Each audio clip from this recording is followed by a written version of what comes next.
morning and welcome to Frankly Speaking here on WYDC TV Big Fox. As always, starting off the program, you can contact me at any time if you have any questions for our guests, which we're about to start in just a moment, or if you just have anything you'd like to relay from over the weekend, please let me know. That's the best way to reach me. Okay, let's get right to it. We're going to start off this morning with our interview. Bruce Whitmarsh, thanks so much for being on the program. My pleasure.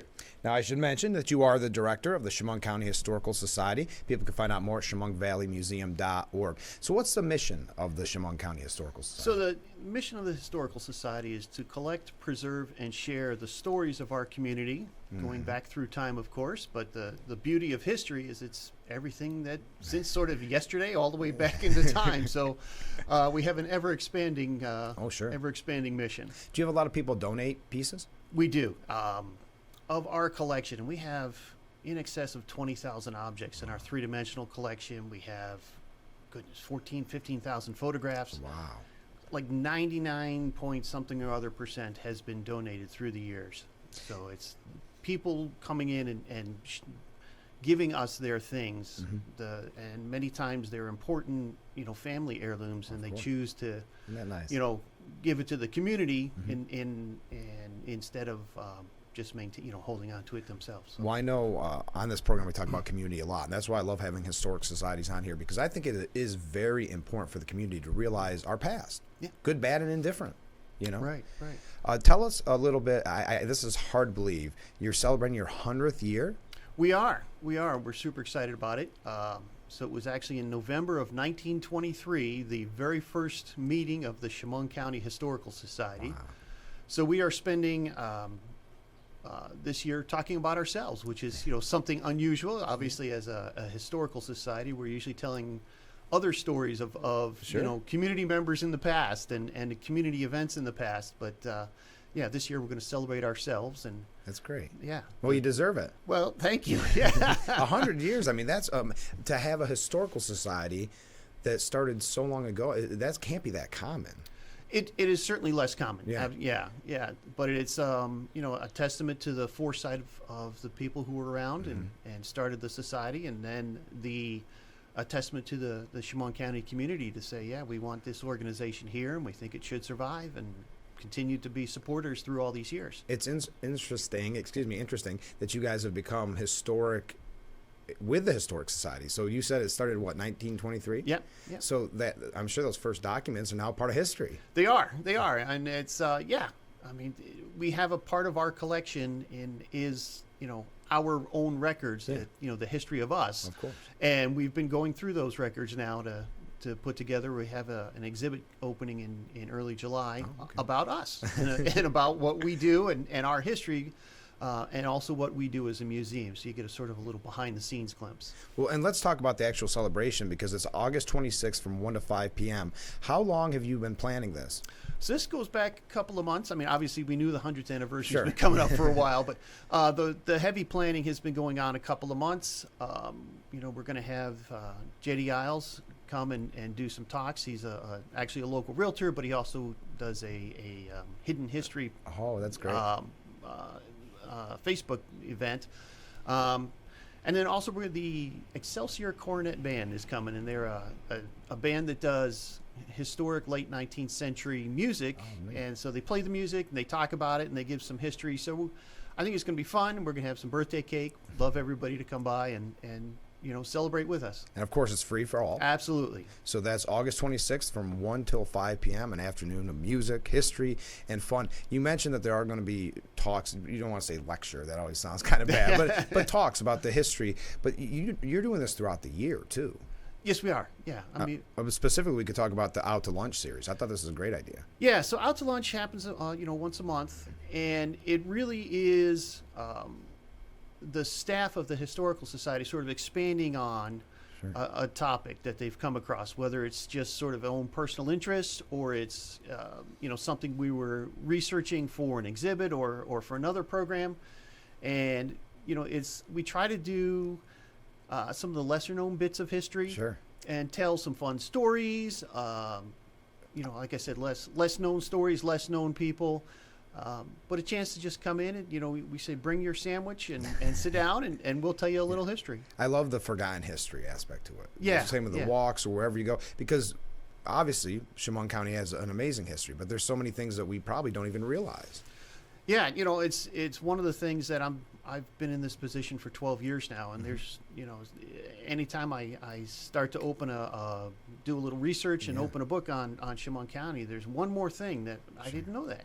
Well, how do you and your staff keep the passion for history? A lot of it is just about doing it. It's that discovery. Yeah. My archivist talks about when you're reading a diary and going through a diary, it's like you're sort of sneaking into somebody's life. But you are. But it's a diary. But yeah, in fact, you are exactly. But it really is that it's just that doing the history and discovering that new thing. Also, learning the stories as you learn these stories, you come to realize these are the same people. People are people. Yeah, right. In 1923, things were different than they are today. Sure. But the people weren't so different. Some things never change, Yeah. right? Yeah. So you guys do events throughout the year, but I know this is kind of a weird time to bring this up because school just let out, right? So we know kids watching, if they are watching, we're not trying to rush you back to school, but you do have an amazing education, kind of an outreach program. Yeah. No, we've got a great program. It's well established with the Elmira City Schools, which of course is our home district. Right. But we have worked with schools in Horseheads and Corning and Big Flats and all around, and we'd love to any educators out there to reach out to us. We'd love to do a program with you, work on we homeschoolers we've done, so if anybody does homeschooling, we're set up to work with you too, and it's just a matter of reaching out to us and we can work with you and put a program together. Well, and they always talk about this kind of brain drain in the summer where kids lose some of the stuff they learned in school the year before. So they should maybe, as a kind of a day trip with their family, go to the museum. Yeah, no, it's one of the great things that you can do, and we have some activities for the kids to engage them in the museum. It's one of the things we always seem to run into. Folks have this perception that you go into the museum, you have to just follow the line and always be quiet and don't do this and don't do that, and it's and that's not at all. Come in and enjoy yourself. Sure. Do you have any specific? You said exhibits on display. What do you have now? And then you said in July it's going to be the 100-year anniversary. Yeah. So in right now the target date is to open July 6th for the 100th anniversary, celebrating ourselves. Yeah. So it's coming up quick. But we do have an exhibit up on, we call it Faces of Chemung. We've pulled some paintings out of our collection, out of our storage, and used those paintings to tell some different stories on a smaller scale. And we always have our big exhibit that just tells the general history of Chemung County, and we also have a part on Mark Twain, just because he was such a big part of Elmira history. So we have. What are the museum hours? So we're open from 10 to 5 Monday through Saturday. Oh wow, okay. Yeah. So there's really no excuse not to go. Yeah, well, I certainly hope so. Now, you mentioned you pull things out of your collection. How big is the collection? Where do you keep it? All in house? So we do have an off-site storage because some of our collection includes fire trucks and horse-drawn equipment. So we have to have some obviously large space, but the great majority of it is in the building in Elmira. Wow. Now, how does someone become a member of the Chemung County Historical Society? The easiest way is to go to our website and click Become a Member. But if you happen to stop in down at the museum, we can help you right there too. We'd love to have them. Membership is a significant line item on my budget, but it's more importantly, members are the people who support us the best, who come to our events, who bring the family and friends, and have the great passion for our place. And there's various membership levels, and there's really something for everybody. Absolutely. I'm sure I'll bring this up. You don't have to bring it up. I'm sure corporate sponsors and sponsors in general are very helpful for the museum. Yeah, absolutely. Yeah. Like every nonprofit, funding is always tight. So yes, we work with corporate sponsors. We always love to hear from more corporate sponsors. Always part of my job is always the fundraising. But it's how we get things done too. Like everybody else, exhibits cost money to put up, and the staff costs money, and to make all those things happen, corporate sponsors are an important part of that. Well, and you have such an amazing museum that you you've done a lot with what you have. So kudos there. Thank you. So people should help out, become a member. It's like I said, individual membership as low as $35. There's so many things that come along with that. I love newsletters and things like that. So how often do you do a newsletter? So we have a bi-monthly newsletter, Oh, and we also have a quarterly Chemung Historical Journal that both come with a membership. So you get a little bit extra with us. That's got to be a lot of work. It is. It is. We're fortunate. We have an outside editor who oversees that. So, but yeah, it is. So I know you mentioned earlier your staff. You have a dedicated staff then. I do. I do. You know, I've got 4 people who work for me on a regular basis, and we got some weekend people, and then of course a crew of great volunteers. Sure. That it takes all of those people to make to make things happen. Yeah. And you know, when you come in and you come in and visit the museum and you see those exhibits, that was all done in house. You know, we didn't hire an outside contractor. It's all the people in that building. Well, obviously it's a no-brainer to have the 100th as an exhibit, but how do you plan your exhibits each time they change? So we, depending on the space we're actually thinking about, and a lot of it is driven by what we have in our collection. Sure. We try to look at what stories haven't we told lately. Some of it, like, yes, so for the 100th, we knew the 100th was coming. So, Yeah, right. You know, right, we blocked that one out. But the Faces of Chemung County exhibit was, you know, we've got these really interesting paintings in our collection. Why don't we take them out and do something different with them? Sure. You know, so that's how that one was born. We've done exhibits around, like, you know, what was Elmira in the 1920s? Oh, neat. You know, so it's really sort of sometimes topic driven. We Sure. want to do an exhibit on a time period or an idea, or, you know, sort of specifically driven that we've got lots of, you know, this item in our collection. Let's do an That's exhibit right. on that. Do you ever get requests?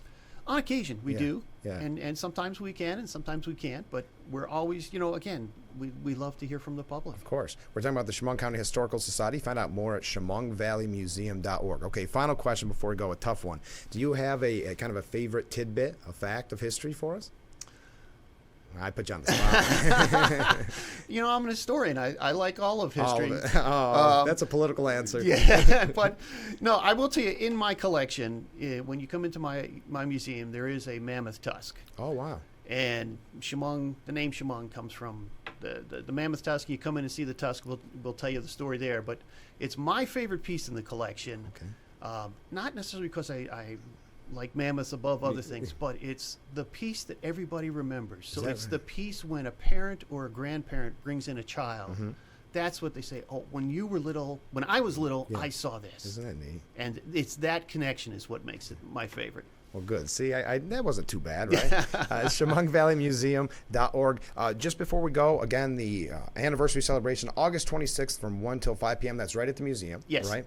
And you can sign up for the education that we talked about, to become a member at ChemungValleyMuseum.org, or go to 607-734-4167. Thanks so much for being on the show. Thank you so much for having It me. was fun to have you on. Now I got to become a member. All right. We'll be right back with Frankly Speaking here on WYDC TV. Big Fox, stay with us.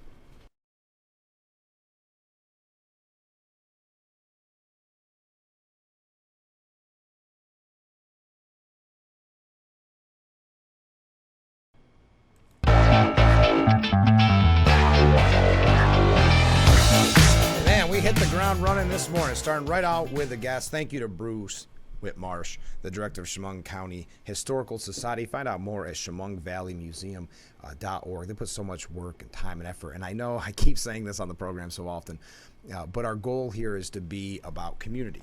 And what's better than learning about the history of your community? And it sounds like it's going to be a fun event on, again, August 26th from 1 till 5 p.m. right at the museum. Music, birthday cake, 100 years of Historical Society. So congratulations to them, the amazing staff, and we're going to try to promote that as it gets near so you don't forget. But I would mark it in your calendar today, just so you don't forget. All right, we're going to have to take a short break here in just a moment. Obviously, the big talk when we come back is I guess they're calling it the Mayfly Mutiny, the attempted coup in Russia. As CNN says, let me take off the contact info there for a second. Russia's a changed place. This is very interesting to watch the coverage of this, what this means for Vladimir Putin, what this means for the Ukraine. It's going to be very interesting to see how this unfolds. Now, obviously, the man who did this, I'm going to butcher his name, but Prigozhin. Last I knew, as of early this morning, they're not really sure where he is, which is not a good sign. They said they're going to exile him. What that means in Putin's mind could be numerous things. So we're going to talk a little bit about that. We do have some election topics to discuss as well, a couple of New York State issues. So let's take that quick break, and then we'll be back with Frankly Speaking here on WYDC TV. Big Fox, stay with us.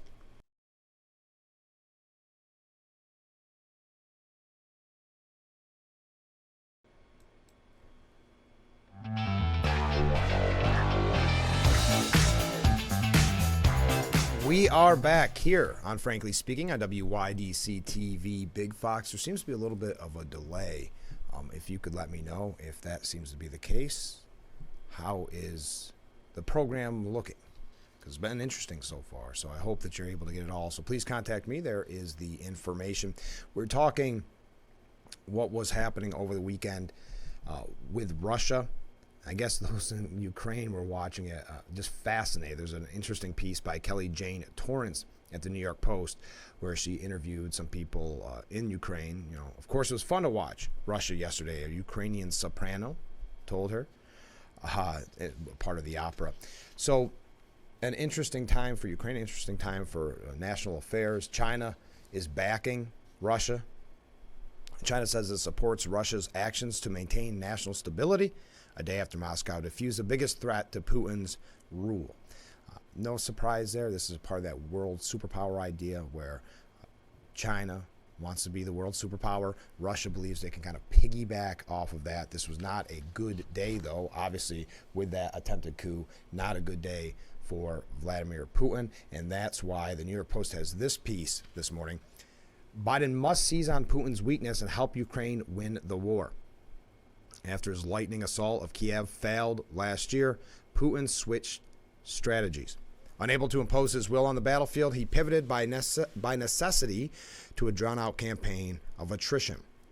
Confident that Russia's support for the war would wear down the will of Ukraine's Western backers, basically, and I can't get through this whole piece, it's quite a lengthy piece, but instead of waiting for the second coming of Gorbachev, they write, to seize power in the Kremlin, the U.S. should focus on what it can achieve, a victorious Ukraine, anchored in the West and rooted in a broad zone of peace and prosperity along the eastern flank of Europe.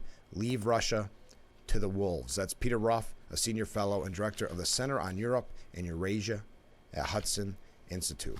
So I'd love to have you weigh in on that story. What does that mean for Putin? What does that mean for the continued war in Ukraine? So we're also going to talk about, coming up here in a little bit, a couple of different stories. But before, I'm just looking at my time here. Okay, good. We're good on time. I wanted to mention this because we talked China, we talked Russia. Coming from Zero Hedge, an interesting piece this morning. Rising number of Russian and Chinese nationals are at the U.S. southern border. Now, obviously, this does raise concerns, like the article says there, but it's something to keep in mind, too. I don't know if you saw the new ad that we may talk about later on that Ron DeSantis put out about securing the border, and that we kind of taking a dig at Trump, saying we're going to make good on our promise to secure the border. And we know now President Biden, very much open borders. It's a porous border. So you think of, typically the migrants that we've seen that have been put in New York City, and now, of course, we've had talks locally. Where are they going to go around here in upstate New York? But you don't think about the other threats. This was something that came up early when we talked about borders way back. Could terrorists cross the border? In this case, you've got Russian, Chinese nationals. What does that mean for our security? House Republicans stated that Customs and Border Protection have intercepted an increasing number of foreign nationals from countries not in South or Central America, including Russia and several high-value targets from China. This is interesting. During the hearing, Representative August Pfluger from Texas voiced his alarm and shared significant information regarding encounters with foreign nationals from various countries of concerns. He said at the hearing, "I'm concerned that the chaos at the southern border would be taken advantage of by anti-U.S. regimes, not just can, but has been," meaning it has already happened. Meanwhile, the PRC and our foreign adversaries are expanding their spheres of influences in Latin America right in our backyard. There are clear implications for U.S. homeland security. So that's something you have to, he continued. In the first 7 months of fiscal year 2023, over 9,711 PRC nationals were encountered by U.S. Border Patrol along our southwest border, exponentially more than the previous 3 years. Well, it's the chaos at the border. We have to secure the border. Of course, this president has no interest in that. So that's something we have to keep in mind. That's, whatever you think about that issue specifically. I know Republicans are campaigning about a strong, protected southern border, where those on the left seem to be relatively quiet about the issue. So I wanted to mention that to you as we talked about, tied in with China wanting to become a world superpower, thinking that perhaps they're already there. Russia wanting to piggyback off of that to be a part of it. So we could talk more about that. Please contact me. Again, it looks like we may have a little delay. If that's the case, let me know.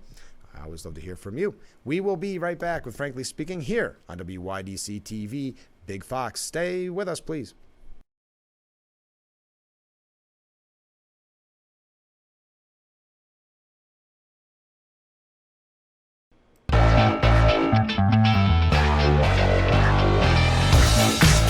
Welcome back to Frankly Speaking here on WYDC TV, Big Fox.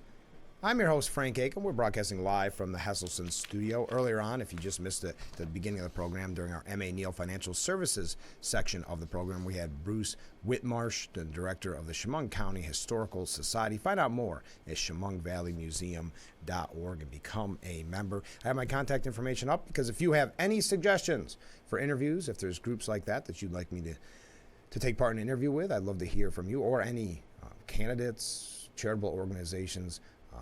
As we keep saying, this is about community, and so please reach out and let me know if everything looks okay. I know there was a little delay at one point. So, all right, enough of that. This is something completely different, but it ties into a topic that we've discussed so frequently on this program, which, this lack of faith in religion, lack of faith in community, and this troubling aspect where depression with kids because of social media. Listen to this piece. This is coming from Fox News. The psychologist explains the online attacks against victims of the Titanic sub-tragedy, and it's our culture that lacks empathy. Now, I'm sure you followed that story. We didn't talk about it much here because it was covered ad nauseum throughout every channel, to the point that some media outlets got some criticism for how they covered it, and ticking down how much oxygen would have been left before we found out about the ultimate tragedy. But I did find that very interesting. There was a kind of a mindset, and you saw it all over the internet, and you saw people talking about it. It was the idea of eat the rich, right? Well, these are just rich people that are on here. So there seemed to be this, as she said, a lack of empathy. I really think right now our culture lacks a lot of empathy, she said. And I have to look at these social media companies. These big tech companies created these social media platforms for fast scrolling. They care about time online, not time well spent. And this is Michelle Solomon. She's a clinical psychologist. And it's a problem because the younger generations who spend hours online, they're the ones that are going to be carrying on our society. That's problematic, and that's scary. It is, this lack of empathy, almost a giddiness in this story, that it was all billionaires who tragically perished. She referred to a feature such as fast scrolling on social media, meaning flipping through reels, videos, and images on recommended pages tailored for a user's interest, as a recipe for disaster. She said, and when you're fast scrolling on social media, you're disconnected from your feelings. You're disconnecting from the part of you that has empathy for another person, even well-intentioned people. If you're scrolling fast enough and you're not disconnecting from what actually happened, you would find something funny and then you'd scroll on to the next thing without processing it. So a startling lack of empathy from the younger generations. Well, it ties into what they've been saying. I know there was that one group that came out with this study that said, well, we just don't have enough information to know if social media is actually harmful. Again, even if it's just anecdotally, you know that it's harmful. Maybe in your personal life it's been harmful, let alone for young people who spend all day and night on social media, where the poll, and I have it here somewhere, I don't remember what the exact number was, where a good chunk of young people would give up their right to vote over giving up updates on TikTok and social media. So it's created, according to this psychologist, and it makes sense if you watch any of the coverage of the Titanic sub, it's created this culture that lacks empathy. Ties in with a bigger picture of what we've been saying so long in this program about getting back to community, getting back to faith, having that belief in your community, or being proud of your community and your family and your friends and your religion. That is going a little bit to the wayside, unfortunately, according to poll after poll. And this is just another aspect of that, the lack of empathy. And again, I'm sure you saw it yourself or heard it maybe on the media, or online. This, again, giddiness, this gleefulness that it was billionaires who tragically perished in that Titanic sub. So I know that was something a little bit different, not necessarily right in splash on the headlines of the news this morning, but I thought it was worth mentioning. When we come back, we're going to talk a little bit more about New York issues. Then we're going to talk about the presidential race.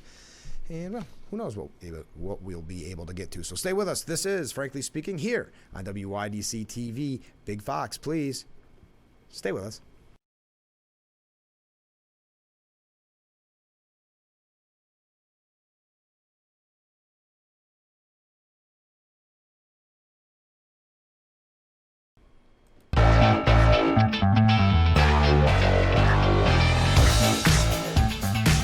We are back with Frankly Speaking here on WYDC TV Big Fox. I'm your host, Frank Acom, and we are broadcasting live from the Hesselson studio here on beautiful Marcus Street in Corning.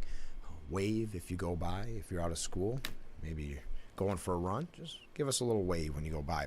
So there's a couple things about New York that I wanted to mention. Well, the first being that we know the super secret session was over last week on, Wednesday in Albany. Rage Justin writes a piece about the lawmakers leaving Albany without much action on overdose epidemic. And we've talked about that overdose epidemic with so many guests on this program. It's just it's heartbreaking reality at this point. And we've talked about it with Narcan and the easy access to that. So a little bit of criticism there that not enough was done. But that's not why I'll bring up New York. So this is more specific for the city, but that ties in to a bigger picture issue. You look at Lee Zeldin, you look at even before Mark Molinaro, Rob Astorino, Republicans that ran for governor in New York, they do so good in upstate, of course. We've talked so many times about if all gun owners went out and voted, those type of things. But we always have that struggle of the city, of course, dominating the conversation. And this is kind of interesting. I wouldn't get your hopes up too much, but it's worth mentioning. Again, this is about New York City specifically. But consider the lackluster results in the first 2 days of early voting in the city. This was for the June 27th primaries for city council. Fewer than 10,000 New York City residents voted in that window, the early voting. Now, again, it's early voting. It's kind of tough to get some people to get into that habit, but 10,000, all of the city. But as one veteran consultant put it, why turn out when most of the races are not contested, and it's in the interest of the incumbents that no one turn out, because then they'll be reelected. In other words, one-party rule by lefty machines, meaning Democrat machines in New York City, is driving Big Apple Democrat voters into a numb apathy. They know that even most primaries give them no alternative to the same old disastrous policies on policing, public schools, public health, and more. Yet there are some signs of political life. Take one of the few seriously contested races for a new majority Asian council district, the city's first in Brooklyn. Suzanne Zhuang, a longtime Democrat operative fighting for the seat, get this, was caught on tape telling a potential constituent that, quote, my ideas are the ideas of the Republican Party. So running, and this is typical in election years, that Democrats very often run as more conservative because they know conservative is more embraced by the voting public. So they'll run as more conservative. And then, of course, change once they get elected. But she wasn't specific about what areas she was a Republican. But it's got to be the kind of the fund the police, because we know that that's had a huge backlash with bail reform and all this public safety issues that we talk about so frequently on this program, that New York City and New York residents in general are sick of not feeling safe, of these threats to public safety, and yet the Democrats have embraced those policies, whether it's bail reform, whether it's, in this case, defund the police. So anyway, we go back. Fund the police, save the schools from the teachers union, and free the city and state from the terrible economic policies holding back their recovery. So this is pretty interesting. Will this lead to anything? I don't know. We've heard this so many times. Lee Zeldin did great, let's face it. But do we have enough momentum to just beat that overwhelming Democrat vote in the city? I don't think so. I would think with some of these disastrous policies, voters would say, you know what, the supermajority in Albany is not working. Look what's going on. But, you always get your hopes up for the next gubernatorial candidate or the next election, and what happens? Same old, same old. Maybe you're saying I'm jaded. Well, that's why I'm bringing you this article. I don't want to be jaded. I'm just telling you they have an excitement in their voice that things could be changing. I'm just saying we'll wait and see. Be a little bit pessimistic. Also on New York, do I have time? Yeah, oh, cool. We're doing good this morning. Covering a lot. This, you could say, are sports and news related. It's going to tie us into the presidential election here in just a little bit. But did you see this Bill Safety, Jordan Poyer? I think I'm pronouncing it right. Canceled a charity golf event. Why? Because of the backlash of it being at Trump National Doral after backlash at the Trump golf course. Doral? Is that how you say it? I always forget how to say that. Bill Safety, Jordan Poyer, has canceled his Celebrity Open golf event scheduled for the Blue Monster at that Trump golf course in Miami. He would not specify how many golfers withdrew.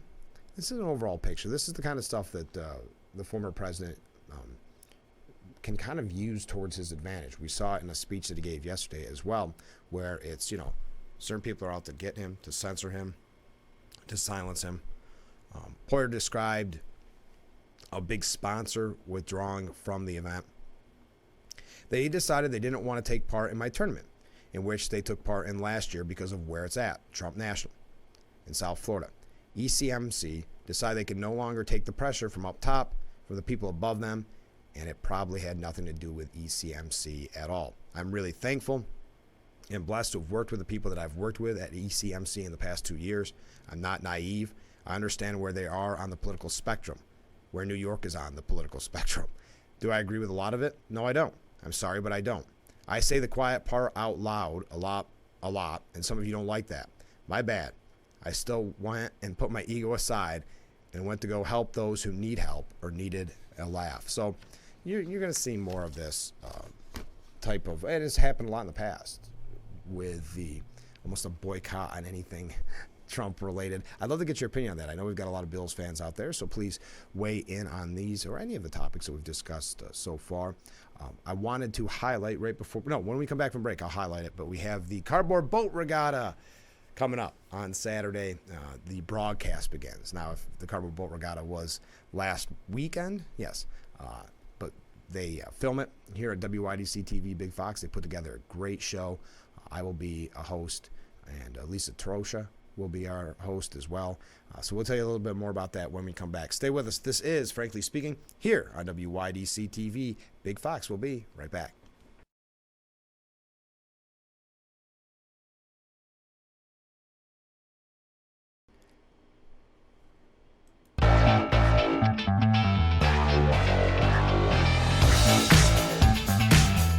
You are watching Frankly Speaking here on WYDC TV Big Fox, broadcasting live from the Hesselson studio. I'm your host, Frank Acom. We're going to talk about presidential politics in just a second. But before that, I mentioned it a little bit last week. I wanted to highlight it again. The Cardboard Boat Regatta coverage is starting this Saturday. There's all the information you need to know so you can watch that fun event. Lisa and I filmed the audio, I guess it would be the way to put it, the play-by-play, if you will, for the program. Lisa is going to be on again with Sylvia, give us an update as their time as the International Exchange program is about to run out. So we're going to talk with them tomorrow on the program. But before that, I want you to write this all down so you can catch the Cardboard Boat Regatta. All right, there we go. Got everything covered. So Biden versus Trump. There's a couple places, depending on where you go, what the numbers are looking like. As you know, in full disclosure, I'm not a firm believer or a real believer at all in polls, though I do have to take notice when a more left outlet like a CNN will have to admit that Biden, his numbers are down. This is an interesting way to spin that coming from CNN. This is the race that Americans don't want, according to CNN. This puts a lot of Americans in a position they don't want to be in. A historically large share of them do not like either man at this point. A CNN poll from earlier this month found that more Americans viewed neither Biden nor Trump favorably than those who held favorable views of either man. A plurality, 36%, viewed neither candidate favorably, while 33% had a favorable view of Trump and 32% for Biden. Constraining ourselves to registered voters, 31% viewed neither Biden nor Trump as favorably. Okay, not liking the race, according to CNN. But you tie this on to Biden, U.S. voters are bitter about the direction. We could tie this in what we were talking about earlier, about social media, about the lack of community, the lack of faith. This can all tie in because we feel that we're headed in the wrong direction. You take New York State, for instance, you have the defund the police or the bail reform, so there's not public safety either. You tie all these things together and it creates a very negative picture. Voters are souring on the state of the nation, according to New York Post, with a stunning 74% saying the U.S. is on the wrong track. That's according to a survey released just yesterday. The NBC poll found just 20% of respondents say America is moving in the right direction. Now, this is not typically a good thing for the sitting president or Democrats in general. In this case, the last time voters were that bitter about the nation's course, in 1992, in 2008, the party in control of the White House changed hands. In each of those elections, Democrats Bill Clinton and Barack Obama snatched the Oval Office back from Republicans. Many voters see a Biden-Trump rematch as gloom versus doom, with 68% of voters concerned about 80-year-old Biden's health and 55% saying the same thing about Trump. So they tied in with the presidential election there. Well, it's a larger picture. When you're not involved in your community, when you're not involved in religious organizations or charitable organizations, it creates well, of course, I mean, you add on inflation, you add on the cost of everything, and maybe it means that this year you can't take the vacation you wanted, or you can't go see maybe the concert you wanted to go to, or the play, or whatever may be your hobby, because the costs of these things have increased so substantially under this administration. So you tie all those things together, and it does create a kind of a bitterness. And in this case, 74% of Americans saying that we as a nation are headed in the wrong direction. Not very positive news. We've got to take another short break. Stay with us. We'll be right back with Frankly Speaking here on WYDC TV, Big Fox. Stay with us.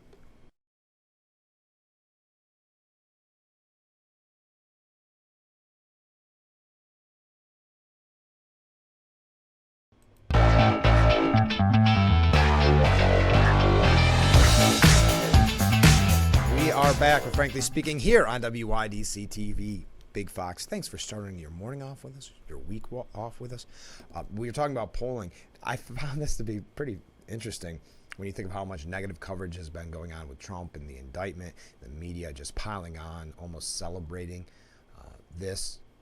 So this is not what they had in mind, but it's something that I predicted on the program. Be careful what you wish for. The president's very good, the former president, Donald Trump, is very good at using what would be bad news for other candidates to better his campaign.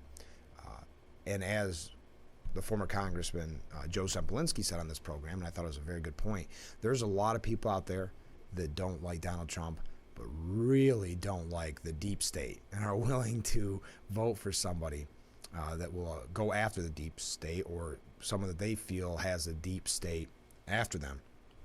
So Trump's lead actually grew following the indictment. A new NBC poll shows a majority of Republican voters would vote for Trump in the Republican primary, with 51% listing him as their top choice. Excuse me. Florida Governor Ron DeSantis came in second with 22% of the vote, and former Vice President Mike Pence third with 7%.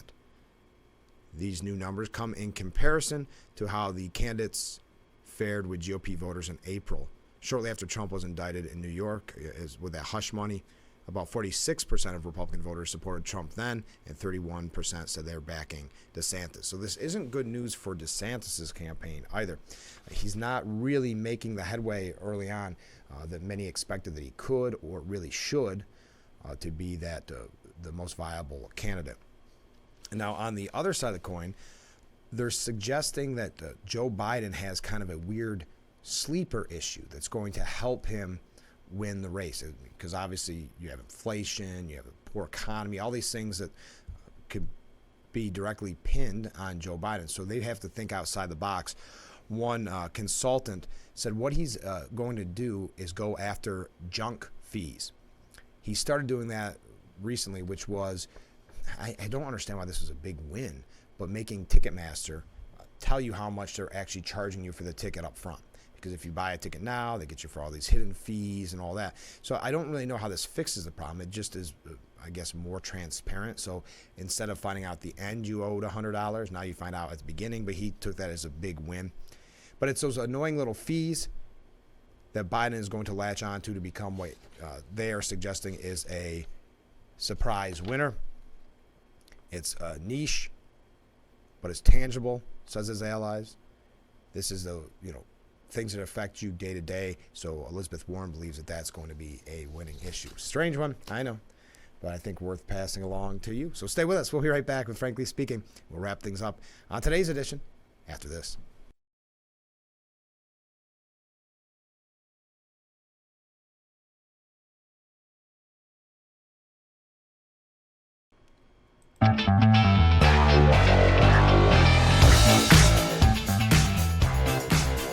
Welcome back to Frankly Speaking here on WYDC TV Big Fox, broadcasting live from the Hesselson studio. I'm your host, Frank Acom. There's a really good piece. We're not going to have a chance to get to it this morning, unfortunately, by Miranda Devine at the New York Post.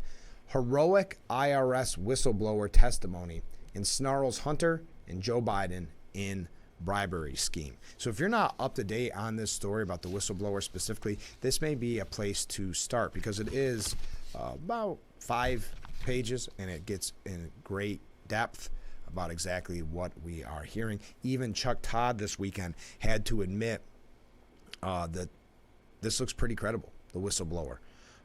For the longest time, all this whistleblower talk, it was not clear whether there was anything there. These transcripts, who these people were, the second whistleblower, these now look pretty credible.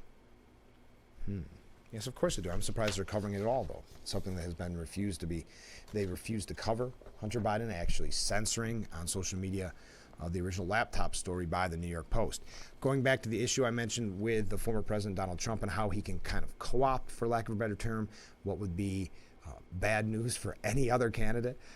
He can use it to his advantage, and he's doing just that. At the New York Post reports, former President Donald Trump told a room of his supporters, it was a religious organization, that he is being indicted for you, and promised to overhaul the weaponized Department of Justice. It does start to feel like, and this was at the Faith and Freedom Coalition Gala in D.C.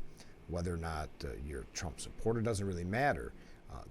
What people see when they see the former president talk like this, they do see a shadow government in some ways, or the deep state, attacking someone they may or may not have voted for. But a lot of people don't like bureaucrats or corporations or whoever deciding who you can vote for or who you can't vote for. So he knows that, and that's why these speeches are so effective. He called the indictments a badge of honor. I'm being indicted for you, and I believe that you is more than 200 million people who love our country. This is a continuation of the greatest witch hunt of all time. They want to interfere with the upcoming election. They want to demean, insult, whatever's necessary to win. All right, that is it for today's edition of Frankly Speaking. Thank you to everybody who joined us. Thank you to Bruce Whitmarsh, the director of the Chemung County Historical Society. Find out more at ChemungValleyMuseum.org. ChemungValleyMuseum.org. Have a great day, everyone. This has been Frankly Speaking. I'm Frank Acom. We will talk to you bright and early. Yes, tomorrow morning starting at 7. I look forward to it.